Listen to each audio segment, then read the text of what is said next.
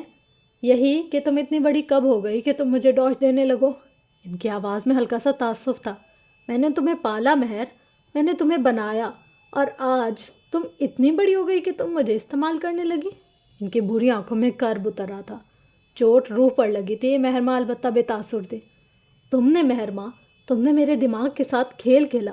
حالے کی شادی کی رات کی تصاویر، ریسٹورنٹ کی تصاویر، اور وہ ایک پل کو رکی سفیر اور حالے کی عمر کو بھیجی جانے والی تصاویر، ان سب کے پیچھے تم تھی۔ تم نے خود کو ان سب میں کیوں پھنسا لیا ہے میری جان؟ وہ تکلیف سے کہہ پانی تھی، جیسے مہر پر اگر ایک آنچ بھی آئی تو وہ برداشت نہیں کر سکیں گی۔ مہرماں اپنی کرسی پر آگے کو ہوئی، محبت سے فروا کو دیکھا۔ آپ نے کہا تھا میرے ساتھ رہیں گی، سائے کی طرح، فرشتے کی طرح، گناہوں کی طرح اور شیطان کی طرح۔ اب شیطان بننے کا وقت ہے اور آپ پیچھے ہٹ رہی ہیں۔ وہ گیلا کر رہی تھی۔ فروا کی آنکھوں میں بے بسی بھرنے لگے۔ میں تمہارے ساتھ ہوں مہر، لیکن عمر اب وہ وکٹم نہیں رہا، وہ ویلن بن چکا ہے۔ تمہیں چاہیے کہ اس سے خوف کھاؤ۔ وہ ہمارا قہر ہے، کھا جائے گا سب۔ وہ ہم پہ ٹوٹے گا اور ہمیں توڑے گا۔ ہر شخص، بات اور چیز کی وائب ہوتی ہے، عمر کی وائب میں انتقام ہے۔ مہرماں نے مسکرا کر سر جھٹکا۔ ممی، سفیر کی دیکھا دیکھی وہ بھی ابھی سے یہی لفظ کہتی تھی۔ آپ نے وہ دیو دیکھا ہے نا، جس کی جان ننھی چڑیا میں ہوتی ہے؟ عمر کی جان ننھی چڑیا میری قید میں ہے۔ وہ لڑکی جو خود کو عطاب سمجھتی ہے، وہ میرے آگے ایک محبت اور توجہ کی بھوکی بچی ہے۔ اگر مہرماں کہہ دے تو حال سلطان اگلا سانس بھی نہیں لے گی۔ اس نے فروا کا ہاتھ اپنے ہاتھ میں لیا۔ میں کوئی انتقام، کوئی نفرت نہیں رکھ رہی، میں بس محبت سے رہنا چاہتی ہوں۔ ابا، سفیر، آپ، میں، ہم خاندان ہیں، اور حالے، میں اس سے آج بھی بہت محبت کرتی ہوں۔ اس کے ساتھ جو کچھ بھی ہوا وہ بس ایک حادثہ سمجھ لیں، ورنہ وہ آج بھی مجھے بہت عزیز ہے۔ وہ میری بیٹی ہے ممی۔ آپ کو لگتا ہے اس کو جو نقصان ہوا وہ اس کے لیے تھا کیونکہ میں اس سے نفرت کرتی ہوں؟ وہ فروا کی آنکھوں میں دیکھ کر بولی تھی، پھر خود ہی نفی میں سر ہلایا۔ نہیں ممی، بالکل نہیں، وہ بس قربانی تھی۔ حالے نے ساری زندگی سب کچھ حاصل کیا، وہ شہزادی بن کر رہی، لیکن یہ وقت جادوگرنی کا ہے، اور اب حالے کو تھوڑی مشقت اٹھانی پڑے گی۔ تو اس میں ایسا کیا ہے؟ ساری زندگی میں رشتوں کے ہوتے ہوئے ان کے بغیر رہی، اب حالے رہے گی تو کیا ہو جائے گا؟ عمر اس سے محبت نہیں کرتا۔ آپ دیکھیے گا، میں اس کی طلاق کرواؤں گی اور حالے کی شادی ہارون سے کرواؤں گی، وہ ہمیشہ خوش رہے گی، آپ دیکھیے گا۔ وہ فروا کو یقین دہانی کروا رہی تھی، لیکن وہ اسی کے استاد تھی۔ انہوں نے آہستگی سے مہرماں کے ہاتھ سے اپنا ہاتھ نکالا، پھر عجیب سی نظروں سے اسے دیکھا۔ مجھے لگتا تھا حالے سب سے زیادہ نفرت میں کرتی ہوں، لیکن وہ رکی، مہر کی بری آنکھوں میں دیکھا۔ تم مہرماں، تم تو حالے کو زندہ بھی جلا سکتی ہو۔ تم نفرت اور حسد کے ایسے مقام پر ہو جہاں سے واپسی ممکن نہیں، یا جل جاؤ یا جلا دو۔ مجھے تم سے خوف آ رہا ہے۔ وہ واقعی خوف کھاتے ہوئے اٹھ کھڑی ہوئی تھی، پھر دیکھتے ہی دیکھتے لمبے ڈگ بھرتی وہاں سے چلی گئی۔ میں واقعی اس سے محبت کرتی ہوں، بس میرا طریقہ الگ ہے، مہرماں حولے سے بڑبڑائی۔ بینس بلاسم پر شام اتر آئی تھی، لوگوں کا رش اب کہ کم تھا۔ ایسے میں نسبتاً کونے والی میز پر آؤ تو تمہیں 4 لوگ بیٹھے نظر آئیں گے۔ ہارون اور اس کے ساتھ جڑ کر بیٹھی لیل، عمر اور اس کے ساتھ لا تعلق سی حال سلطان۔ وہ دونوں آپس میں بہت کم بات کر رہے تھے، بس کام کی بات کہنا زیادہ مناسب ہوگا۔ اس رات کے بعد سے بہت کچھ تھا جو بیچ میں آ چکا تھا۔ اس پہر ان تینوں کی نظریں ہارون شاہد پر جمی تھی۔ ہم نے پچھلے 1 ماہ سے تم سے ایک ہی کام کہہ رکھا ہے، کیا بنا اس کا؟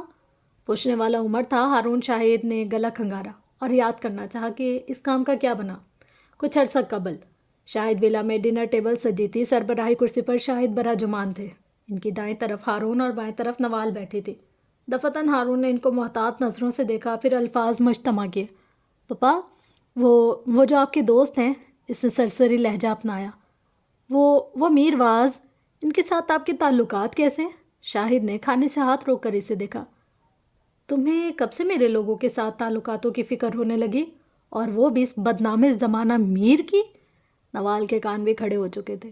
ان کو ہارون کی ایکٹیویٹیز پہ پہلے ہی شک تھا۔ ہارون کا سانس گلے میں اٹکا تھا لیکن وہ بظاہر پرسکون رہا۔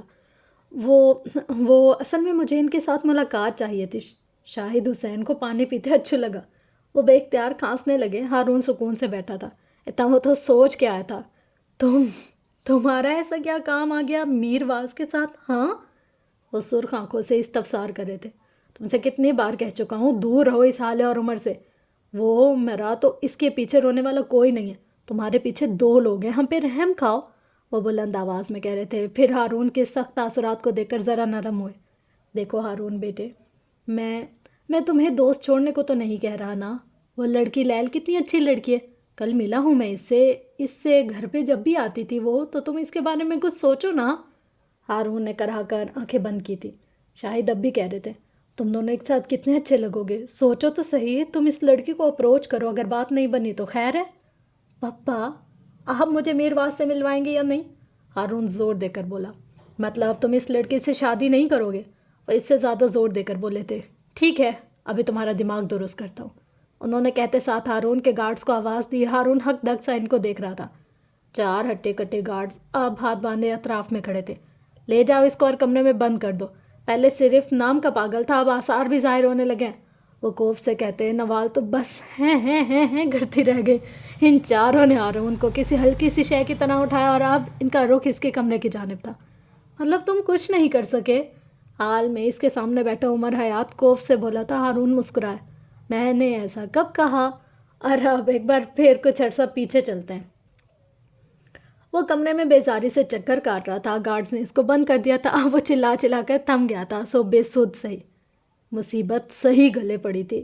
بیزاری اور کوف سے چکر کاٹتے وہ یکدم رکا، اس کے ذہن میں بجلی کوندی۔ وہ فوراً بیڈ تک آیا اور اپنا موبائل اٹھا لیا۔ اب اس کی انگلیاں شاہد کی سیکرٹری کا نمبر ڈائل کر رہی تھی۔ گھنٹی جا رہی تھی اور پھر ایک آواز نے رابطہ مل جانے کی نوید سنائی۔ ہارون اب بولنے کو تیار تھا۔ دیبا میں ہارون بات کر رہا ہوں، وہ گردن کڑائے اعتماد سے بولا تھا۔ سامنے سے دیبا نامی عورت نے کچھ کہا تھا۔ مجھے میرواز کا نمبر چاہیے۔ نہیں، ان کے سیکرٹری کا نہیں، ان کا اپنا نمبر۔ جو بھی کرو، تمہارا کیا واسطہ؟ وہ بری طرح بیزار ہو رہا تھا۔ پپا کو بتاؤ یا نہیں، اس سے پہلے تمہارا کوئی تعلق نہیں ہے، فوراً نمبر بھیجو ورنہ کل تک جاب سے فارغ ہو جاؤ گی۔ اس نے نخوت سے کہہ کر فون کاٹا اور دیبا بیچاری نمبر بھیج کر ہی ہٹی۔ ہارون شاہد نے ایک نظر نمبر کو دیکھا، پھر آئینے میں اپنے عکس کو۔ اگر اس نے اپنا چوتھا کام کر دیا تو سر جھٹک کر وہ نمبر ملانے لگا تھا۔ گھنٹی بج کر خاموش ہوتی جاتی۔ کوئی 10ویں دفعہ پر کال اٹھا لی گئی۔ ہارون نے گلا تر کیا۔ میں ہارون شاہد بول رہا ہوں امیر انکل۔ شاہد، وہ بھتیجا سمجھ کر ہی ترس کھا لے۔ دوسری جانب لمبی خاموشی چھا گئی، جیسے وہ کال کا مقصد جاننا چاہتے ہو۔ تم شاہد کے بیٹے ہو؟ لیکن مجھ سے کیا بات کرنی ہے؟ 1 منٹ، اگر تم شاہد کے بیٹے ہو تو اس کے نمبر سے کال کیوں نہیں کی؟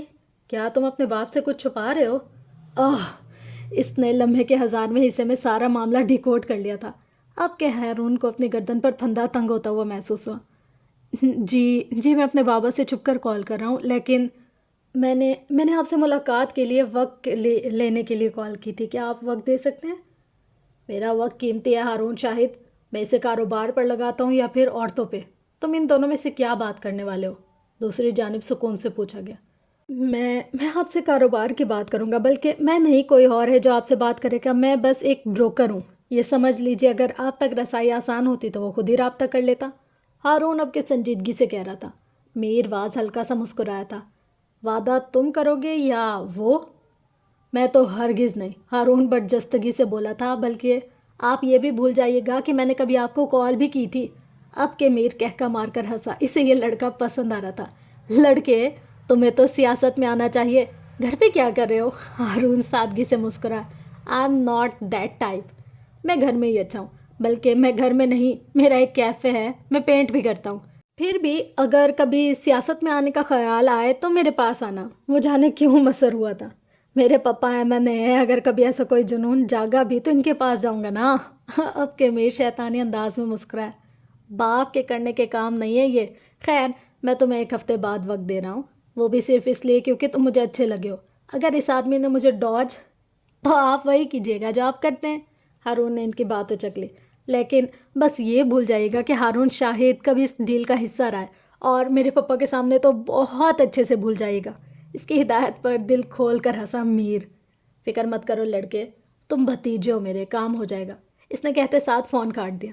حال اس بات کو 1 مہینے سے اوپر ہو گیا تھا، اب تک تمہارا ہفتہ نہیں آیا، لیل بگڑ کر بولی تھی۔ ہارون نے ناک سے مکھی اڑائی۔ اس دن کے بعد میر اپنی بیوی کے پاس امریکہ چلا گیا تھا، وہ بیمار ہے، کل واپس آیا اور بذات خود مجھے کال کیے۔ تم لوگوں کی طرح فارغ انسان نہیں ہے وہ، جھل کر بولا تھا۔ ہم میں سے کون فارغ ہے؟ ہاں ASP ہوں میں یہاں کا۔ عمر نے فوراً اپنا دفاع کیا۔ سسپینڈڈ، ہارون نے جتا کر کہا تو عمر بل کھا کر رہ گیا۔ پھر کوئی بات نہ بنتے دیکھ کر اس نے ویٹر کو آواز لگائی۔ میری کافی کیا ہمالیہ سے لینے گئے ہو؟ آ بھی چکو۔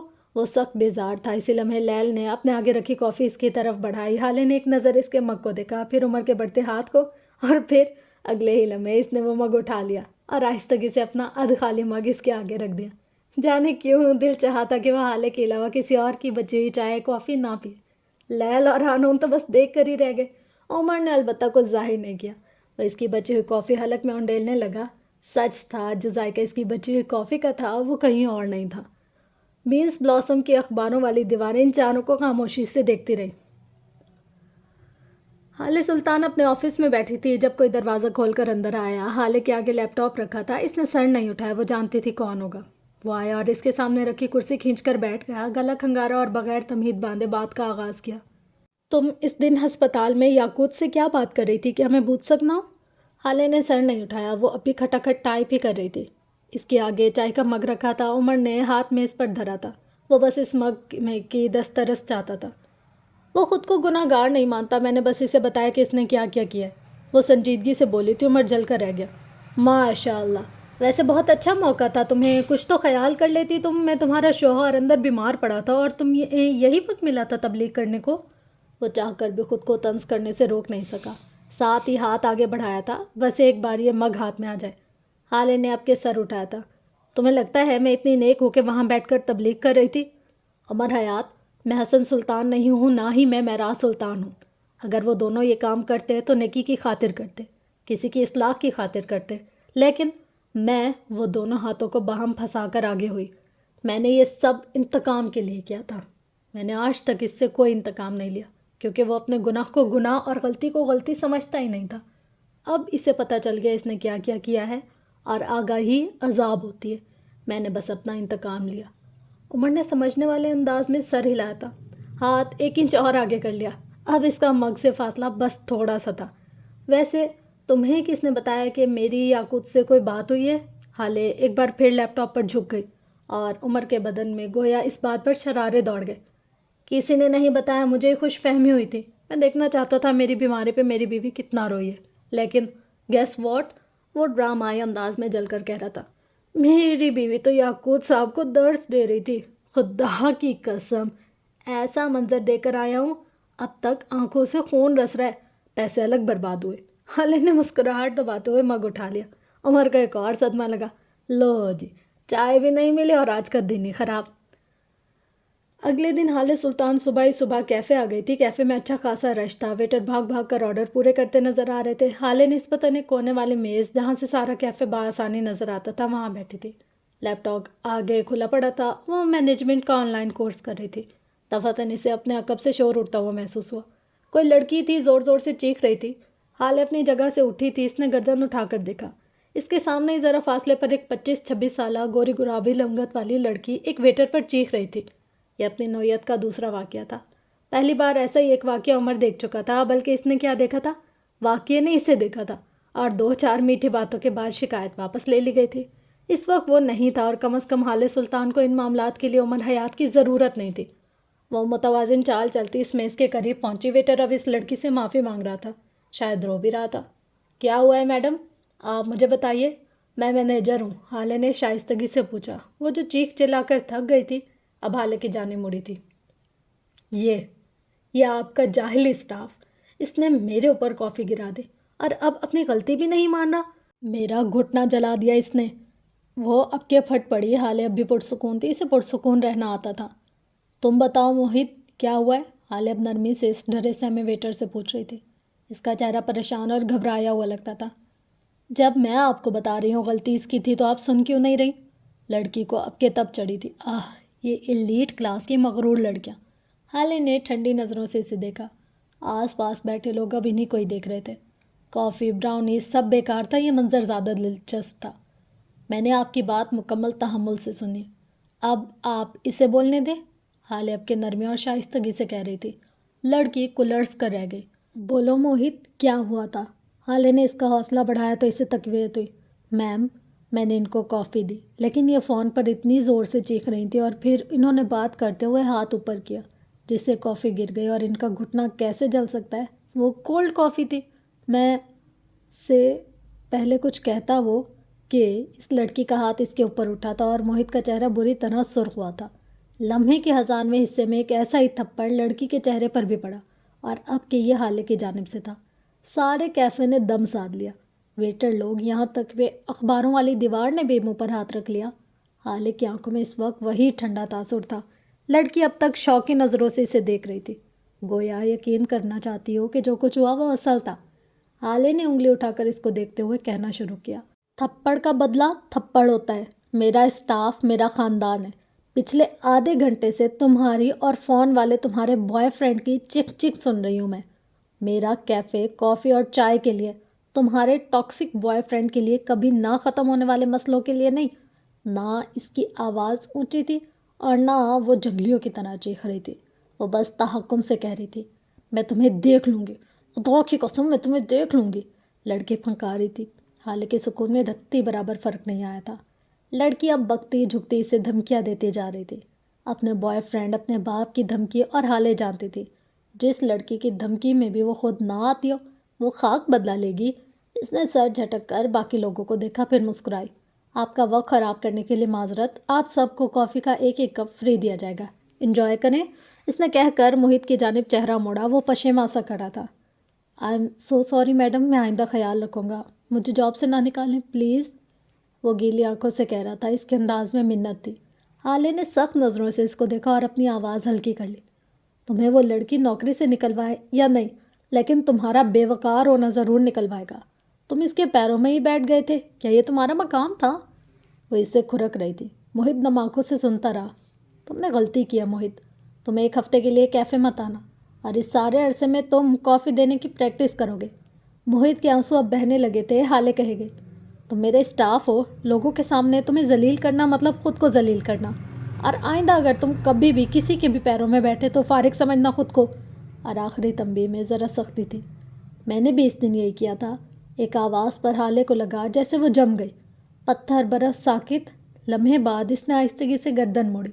اس کے سامنے ایک عورت کھڑی تھی، باوقار سی، خوبصورت اور پرسوز سی۔ اس کے پیچھے ہی ایک لڑکا کھڑا تھا، 17 سالہ، سیاہ آنکھوں والا۔ حالے کے لب بے اختیار پھڑپھڑائے۔ اماں! یہ ہیون میں بنے شمس سلطان کے نئے آفس کا منظر تھا۔ بھوری دیواریں، کمرے کے عین وسط میں رکھا لکڑی کا میز اور اس کی دونوں اطراف میں رکھی کرسیاں، دیوار گیر کھڑکی سے آتی دھوپ، اور اگر اس کرسی کا تعاقب کرو تو یہ اپنے سامنے بیٹھے شخص کے چہرے پر پڑتی تھی۔ وہ آدمی کوئی 50-55 کا عمر کا تھا، مضبوط، اونچی اٹھان، معمولی نقوش اور نیلی آنکھیں۔ کچھ تھا اس کی ذات میں جس سے رعب سا آتا تھا۔ میر صاحب، آپ میری زمین دیکھ چکے ہیں اور آپ اس کی اصل سے بھی واقف ہیں، کیا آپ اب بھی خریدنا چاہیں گے؟ شمس ان کے چہرے کو دیکھتا سکون سے پوچھ رہا تھا۔ میر گہرا مسکرایا۔ شمس سلطان، میں میر واز فرید ہوں اور میں 4 کاموں کے لیے جانا چاہتا ہوں: پیسہ، طاقت، غیر قانونی کام، اور آخری کام آپ تب کرتے ہیں جب کوئی آپ کو زبان دے کر مکر جائے، لیکن یہاں کون مکرے گا؟ شمس نے اس کے منہ سے بات تو چک لی۔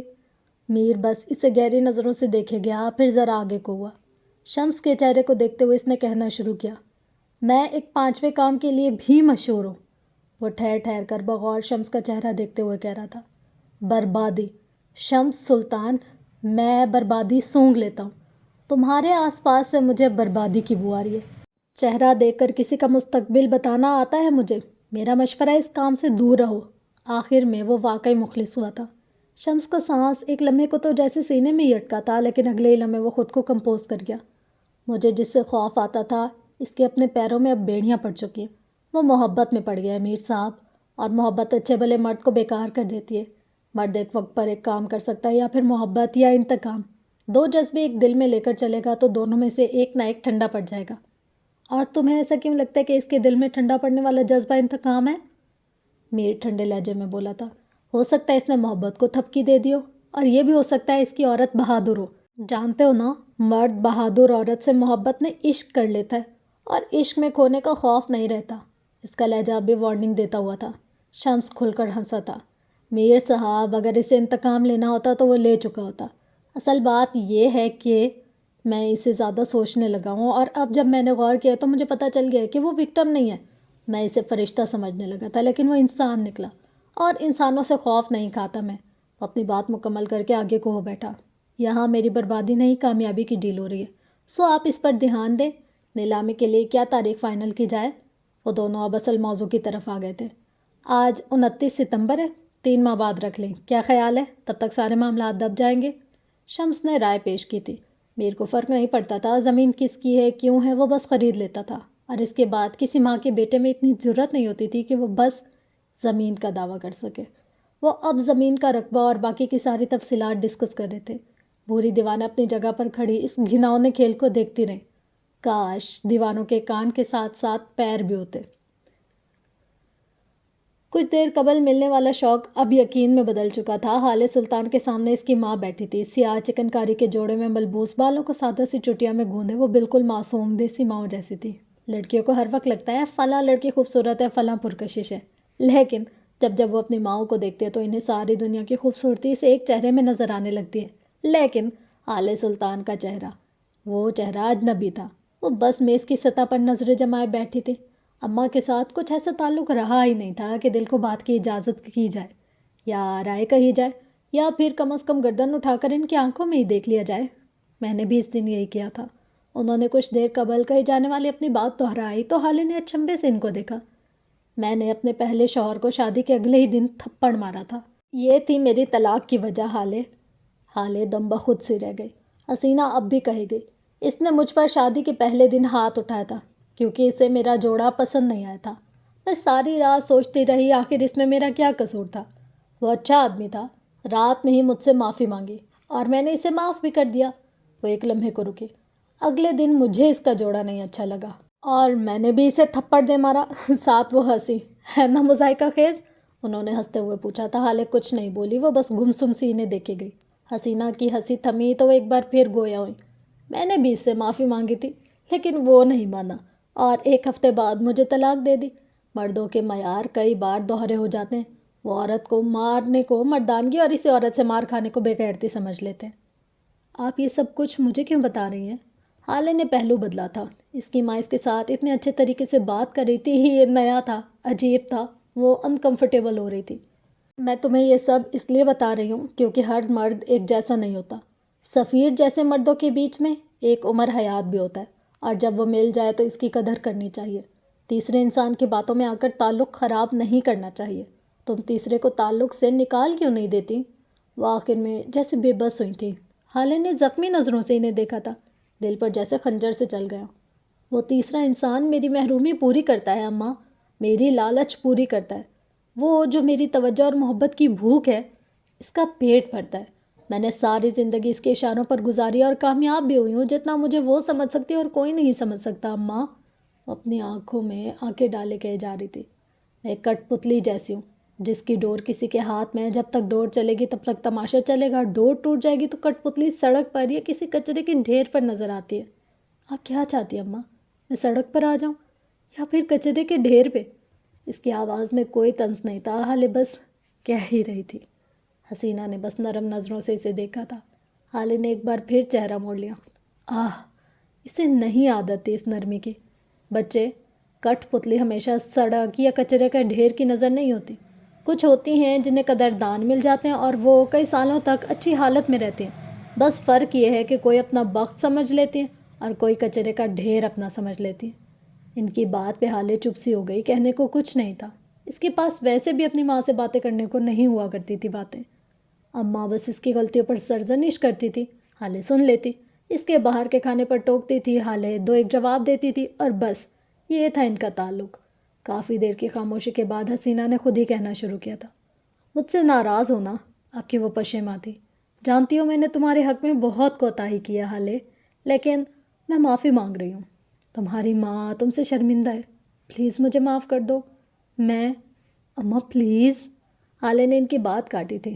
آپ مجھے شرمندہ کر رہی ہیں، میری ماں ہیں آپ، مجھ سے اس طرح معافی مت مانگے کیونکہ میری آخرت خراب نہ ہو، وہ نرمی سے کہہ رہی تھی۔ حسینہ کی آنکھیں نم ہونے لگیں۔ میں آپ کو کس بات کے لیے معاف کروں؟ کیا تعلق ہے ہمارا؟ جب اس دن میں ساری رات گھر سے باہر رہ کر آئی تھی تب مجھے واپسی پہ آپ سے کوئی امید تھی ہی نہیں۔ ہمارے تعلق میں امید، محبت، ان چیزوں کی تو کبھی کوئی گنجائش ہی نہیں نکلی۔ اس کا لہجہ دھیما تھا، بغیر کسی طنز کے تیر میں ڈوبا ہوا۔ حسینہ کو اپنے دل پر چھریاں چلتی ہوئی محسوس ہوئیں۔ میں نے دیکھا تھا نا اس دن مجمع میں نے آپ ہی کو گلے لگایا تھا، آپ کو نہیں یاد کریں آپ نے مجھے آخری بار کب گلے لگایا تھا؟ وہ بے تاثر لہجے میں بولے، اور سچ تھا کہ حسینہ کو وہ آخری دفعہ یاد ہی نہیں تھا۔ آپ نے کبھی مجھے اپنے قریب نہیں کیا اماں، آپ کبھی میری ماں بنی ہی نہیں۔ تم بیٹی بن سکتی تھی حالے، تم کہہ سکتی تھی تمہیں میری ضرورت ہے۔ وہ گیلی آواز میں شکوہ کر گئیں۔ حالے نے سادگی سے گردن جھٹکی۔ میں سلطان تھی اماں، مجھے بھرم رکھنے آتے تھے۔ آپ مجھے نہیں جانتی لیکن کچھ ہے جو میں آپ کو بتانا چاہتی ہوں۔ میرے نزدیک میرے لوگوں کی بے حد اہمیت ہے، لیکن میں کبھی بھی کسی کے پیچھے نہیں جانا چاہتی۔ میرا دل اس کے لیے روئے چیخے لیکن میں اسے نہیں بتاؤں گی۔ یہ کیوں بتاؤں؟ کیا اسے نظر نہیں آتا؟ اور اگر نظر نہیں آتا تو میں اس سے بڑی اندھی بن جاؤں گی اماں۔ آپ تھیں اور میں آپ کی بیٹی تھی، ہمارا تعلق آپ نے جوڑے رکھنا تھا نا، نہیں جوڑ سکی۔ وہ ایک پل کو رکی، سیاہ آنکھیں اٹھا کر اپنی ماں کو دیکھا۔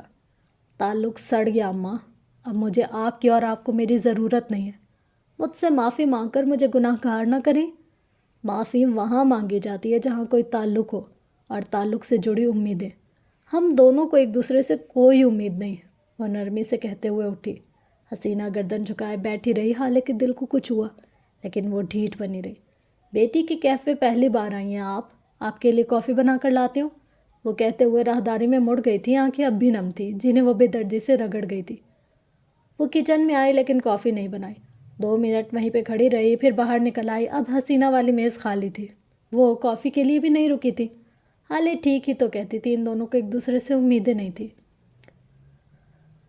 یاقوت مرزا کا کمرہ اس وقت روشن تھا۔ نرمین آئینے کے آگے بیٹھی بال بنا رہی تھی، اس کے عقب میں یاقوت بیٹھا تھا، بے ترتیب حلیہ، اجڑے بکھرے بال۔ آج کہیں سے بھی نہیں لگتا تھا کہ حسن اس پر تمام ہوا۔ وہ پس مردہ تھا، اسے دیکھ کر دل کٹتا تھا۔ وہ شیشے میں ابھرنے والا نرمین کا عکس دیکھ رہی تھی، سبز آنکھیں، خوبصورت بال، لیکن اس کا چہرہ وہ کیوں کھنڈر جیسا تھا؟ کیوں اس پر کوئی رونق نہیں تھی؟ نیرو، یاقوت نے نرمی سے پکارا، اس کی آواز گیلی لگتی تھی۔ نرمین نے جواب نہیں دیا، وہ شاید جواب چاہتا بھی نہیں تھا۔ تمہیں پتہ ہے میں تم سے اپنا ہوم ورک کیوں کرواتا تھا؟ نرمین کا برش کرتا ہاتھ ایک لمحے کو تھما تھا لیکن جواب اس نے اب بھی نہیں دیا۔ یاقوت ٹھہر ٹھہر کر کہہ رہا تھا، میں اگر ہوم ورک کرتا نا تو وقت ضائع ہوتا، میں قرآن پڑھنا چاہتا تھا نا۔ اب کہ نرمین نے گردن موڑ کر بے یقینی سے اسے دیکھا۔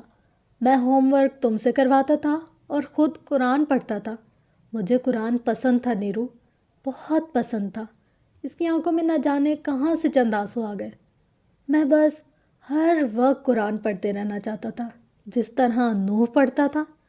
میں نے بہت کوشش کی، مارے کھائی، برداشت کیے، رحم کا انتظار کیا، لیکن میرے اوپر شیطان ہونے کا لیبل لگا دیا گیا۔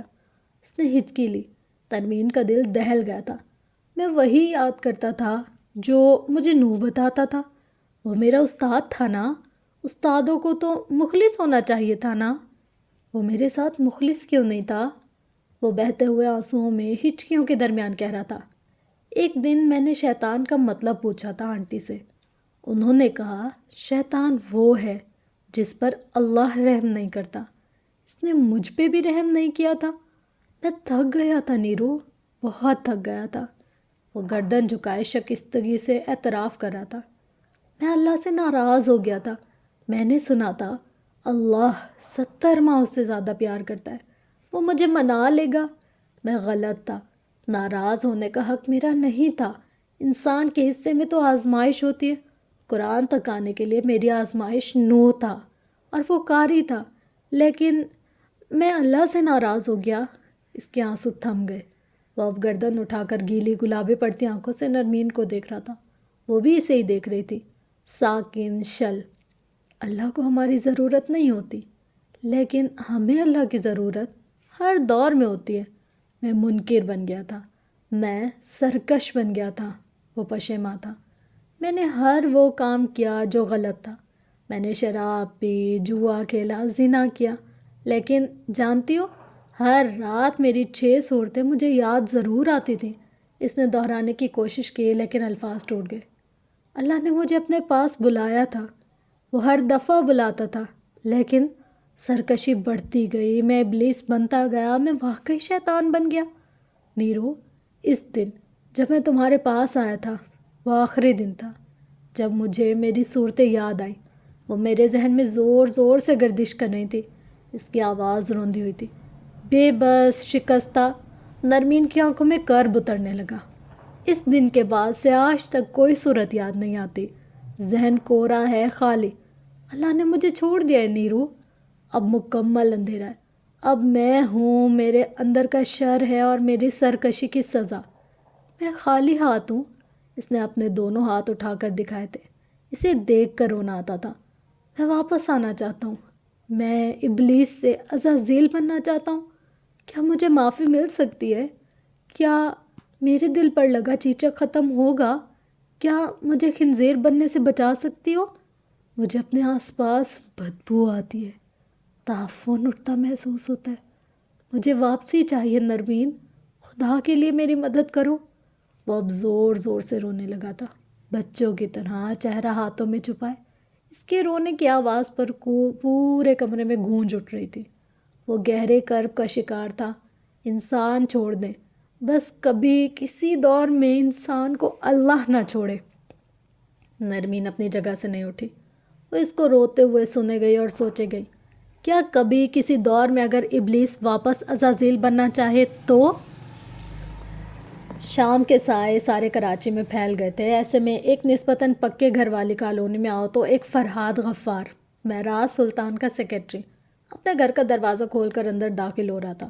2 منزلہ پکا گھر اپنی شان سے کھڑا تھا، نیا تازہ رنگ و روغن۔ کون یقین کر سکتا تھا کہ کچھ وقت قبل تک جس آدمی کے اوپر لاکھوں کا قرضہ ہوا اور رہنے کو چھت نہ ہو، وہی آدمی چند ماہ کے اندر اندر اپنے قرض کیسے اتارے گا اور کس طرح یہ کوٹھی نما گھر خرید لے گا۔ قصہ مختصر، وہ لوہے کا دروازہ کھولتا اندر صحن میں آ گیا، جس کی بیوی اور بیٹی گھر پر نہیں تھے، ورنہ اب تک تو بچے اپنے باپ کو دیکھ کر اس کی ٹانگوں سے آ لپٹتے۔ وہ اپنے کمرے میں آیا، کندھے پر ٹگا بیگ اتارا، ایک طرف کو رکھا۔ ابھی وہ باتھ روم کا دروازہ کھول کر اندر داخل ہوا ہی تھا کہ اندر موجود شخص کی زوردار مکے سے اس کے ناک سے خون ابل پڑا تھا۔ وہ شخص نیم اندھیرے میں تھا، دراز قد سیاہ آنکھوں والا۔ فرحاد باہر بھاگا، لیکن اس کے قدم جم گئے۔ دراز قد مرد آنکھوں میں سر تاثر لیے آگے آیا گیا اور فرحاد کا حلق تک سوکھنے لگا۔ اس نے قریب آ کر ایک زوردار لات اس کے سینے پر ماری۔ فرحاد پیٹھ کے بل گرا تھا۔ سامنے کھڑے مرد نے اس پر بس نہیں کی تھی، وہ مسلسل اسے ٹھوکروں سے مارتا گیا۔ اس کے اندر کوئی جنون نہیں تھا، وہ بس برف کی مانند سرد تھا۔ فرحاد کراہتے ہوئے، رحم کی بھیک مانگتے ہوئے مار کھاتا جا رہا تھا۔ ہیون کی اصل فائل کہاں ہے؟ اس برف انسان نے ایک ہی سوال کیا تھا۔ مجھے نہیں پتا عمر مجھے کچھ نہیں پتا، پلیز خدا کے لیے مجھے چھوڑ دو، وہ تکلیف سے کہہ رہا تھا اور اس کی آنکھوں میں خوف تھا۔ سامنے کھڑے شخص نے چند منٹوں میں اسے ادموا کر دیا تھا۔ اب فرحاد نے دراز آدمی کو اپنے قریب نیچے بیٹھتے ہوئے دیکھا۔ اس کی آنکھیں خوف سے مزید پھیل گئیں۔ ہیون کی فائل کہاں ہے؟ سرد سپاٹ آواز میں وہی سوال دہرایا گیا۔ فرحاد مارے بے بسی اور درد کے رونے لگا۔ مجھے نہیں پتا، مجھے کچھ نہیں پتا، میں مجبور تھا، انہوں نے مجھے اس کام پر مجبور کر دیا تھا، اس نے میری بیوی اور بچے کو زہر دے دیا تھا۔ عمر مجھے معاف کر دو، میں نے معراج صاحب کے لاکر سے وہ فائل نکال کر اسے دے دی، مجھے معاف کر دو۔ وہ گھگیانے لگا۔ عمر کے چہرے کے تاثرات ایک دم نرم پڑے تھے۔ انہوں نے تمہاری فیملی کو زہر دیا؟ وہ نرمی سے پوچھ رہا تھا۔ فرحاد زور زور سے سر ہلانے لگا۔ کس تاریخ کا واقعہ ہے یہ؟ 26 اپریل کا واقعہ ہے یہ۔ وہ رٹا رٹایا سبق دہرا رہا تھا۔ عمر ایک الٹے ہاتھ کا تھپڑ اس کے منہ پر دے مار رہا تھا۔ فرحاد کی آنکھوں کے سامنے دنیا گھوم گئی۔ عمر کے جبڑوں تک میں سختی اتر گئی۔ میرے سر پر پاگل لکھا ہے؟ تمہیں لگتا ہے تم مجھے پاگل بناؤ گے؟ وہ سختی سے پوچھ رہا تھا۔ میں نے ساری فوٹیج نکلوائی ہے. تم 26 نہیں 28 اپریل کو معراج کے آفس سے فائل نکال کر نکلے تھے. اب مجھے صاف صاف بتاؤ فرحاد غفار، فائل کہاں ہے، کس کے پاس ہے؟ ورنہ عمر نے کہتے ساتھ اپنی پنڈلی میں بندی پستول باہر نکال کر فرحاد کے ماتھے پر رکھی. وہ پورا کا پورا پسینے میں بھیگ گیا، زبان تالوں سے چپک کر رہ گئی. فائل کہاں ہے فرحاد؟ سرد برف کے مجسمے نے سوال دہرایا تھا. فرحاد نے مردہ ہوتی آنکھوں سے اسے پستول ہٹانے کا اشارہ کیا تھا. عمر نے گن واپس پیچھے کر لی. فرحاد کا سانس بحال ہوا. اس کی آنکھوں میں اب بھی بے تحاشا خوف تھا. اس نے لبوں پر زبان پھیر کر بمشکل کچھ کہنے کی کوشش کی تھی. اس نے کہا تھا عمر آئے تو اسے کہنا جادو اس کی منشا نہیں، مجبوری تھی، اور عمر حیات کو سارے جواب مل جائیں گے. ساری کڑیاں جوڑتی گئیں. محرمہ صرف حال سلطان کی بربادی کے پیچھے نہیں تھی، وہ شمس سلطان کی بربادی بھی تھی.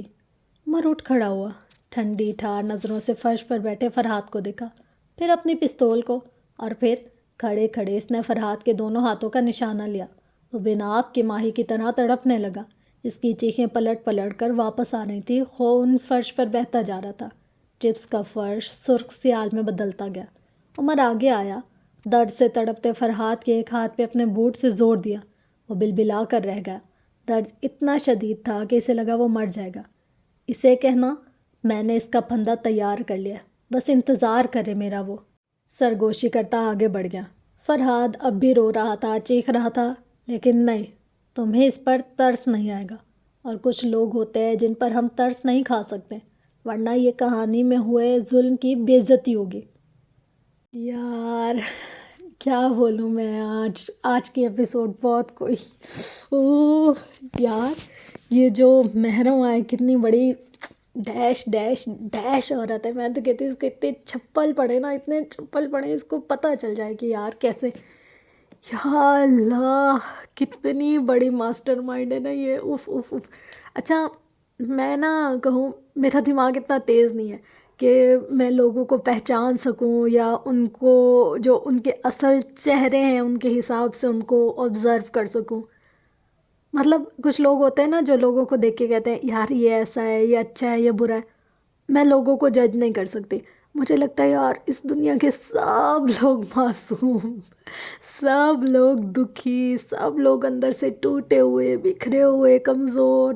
اور مطلب اگر کوئی آ کر میرے سامنے دو آنسو بہائے نا، مجھے لگے گا یار یہ اتنا سچا ہے اس دنیا کا، اتنا پیارا بندہ ہے یا بندی، اتنی معصوم ہے. اف کیا کہنے اس کے. اور جب میں اس طرح کے ناول پڑھتی ہوں نا